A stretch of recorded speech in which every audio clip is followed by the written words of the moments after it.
Yo tout le monde c'est malicieux. On a tous déjà entendu l'expression trop bon, trop con.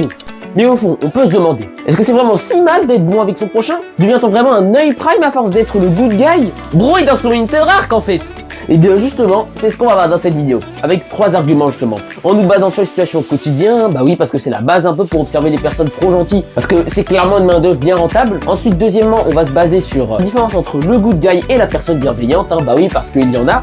Ça peut clairement être déterminant. Et enfin, troisièmement, nous allons nous pencher sur le cas des dirigeants de ce monde. Bah oui, parce que peut-être que finalement, être un good guy, ça peut permettre d'accéder au sommet de la hiérarchie de la société, même si, rien qu'en le disant comme ça, sentez qu'elle douille. Bro, on fait du dev perso maintenant. Premièrement, la situation au quotidien. Dans un groupe de, disons, 4 potes par exemple, qui se retrouvent par exemple pendant le week-end pour aller en ville, je sais pas. Et bien dans ce groupe de 4 potes, il y en a toujours un qui se porte toujours volontaire lorsque quelqu'un n'a pas ramé sa thune pour payer la bouffe, ou même les fringues par exemple. Et oui, ce bougla il a vraiment le cœur sur la main, et tout le monde se dit, c'est vraiment un bon. Mais sauf que bizarrement, le goûter se rend compte que certains ne ramènent quasiment jamais la thune qu'il faut, et que c'est toujours à lui de payer. Et c'est là qu'on va en venir à la faiblesse justement des personnes trop gentilles.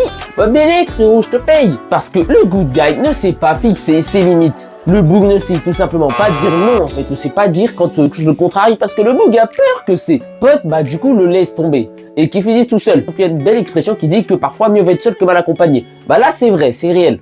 Sauf que, point positif, on peut y mettre un terme. On peut arrêter d'être trop con en fait. Et comment? Bah tout simplement déjà en y mettant du soutien. Et deuxièmement, en se rendant compte aussi que ces gens-là avec qui il traîne étaient vraiment ses potes, ne forceraient pas à payer tout le temps. Et au bout d'un moment, ils feraient un minimum d'efforts de leur côté. Car franchement, être un good guy dans une société de requins, c'est comme être une antilope au milieu d'une meute de lions.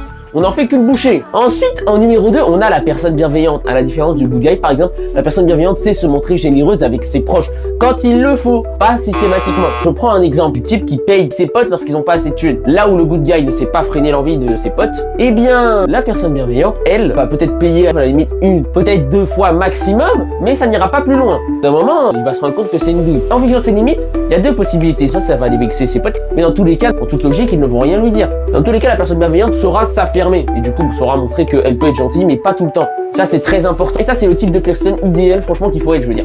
Être gentil, mais pas non plus trop souvent, parce que les personnes profitent de toi. C'est être parfois sympathique, mais juste. Là où le good guy, lui, se fait piétiner sans pitié. Il essaie de rentabiliser un maximum sa gentillesse. Il peut limite se faire daronner de chez lui. Donc, finalement, ça bénéficie même pas tant que ça. Au final, le good guy qui avait peur de perdre ses potes, il a perdu de l'argent, il a perdu de l'estime de soi, et surtout, il se fait daronner de chez lui. S'il avait osé confronter ses potes, il n'aurait rien eu de tout ça. Peut-être qu'il aurait dû changer de pote. Mais c'est un mal pour un bien. Numéro 3, les dirigeants de ce monde.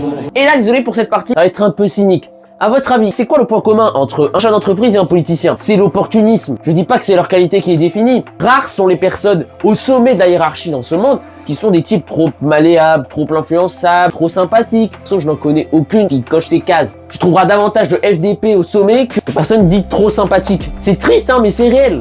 Alors moi je ne dis pas que devenir riche pour devenir milliardaire il faut être un FDP. Je dis juste que pour savoir s'élever un minimum dans la société, il faut fixer ses limites. Il ne faut pas se laisser exploiter parce que si tu te fais exploiter, tu vas te retrouver tout en bas. C'est triste hein, mais c'est comme ça. Faut être un haters en fait. Car c'est ça qui définit le good guy. Après bien évidemment je n'ai pas abordé des points positifs. Comme par exemple le fait que ça dépend aussi de l'entourage. Si le good guy tombe sur les bons potes au bon moment, il peut très bien le faire évoluer et qui le pousse justement à fixer ses limites. Et ça, c'est une bonne chose, mais je l'ai pas abordé dans cette vidéo parce que ça aurait été du hors-sujet. C'est pas dans le titre. Et moi, le malicieux respecte sa parole. Bref les gens, c'est tout pour cette vidéo où j'ai abordé un concept qui sort un peu de l'ordinaire. J'espère quand même que ça vous a plu. Moi perso, j'ai aimé tourner cette vidéo parce que c'était un truc qui me tordait l'esprit depuis un petit moment là. Et je me suis dit pourquoi pas en faire des vidéos en vrai. Bref les gens, portez-vous bien et d'ici là, moi je vous dis à la prochaine.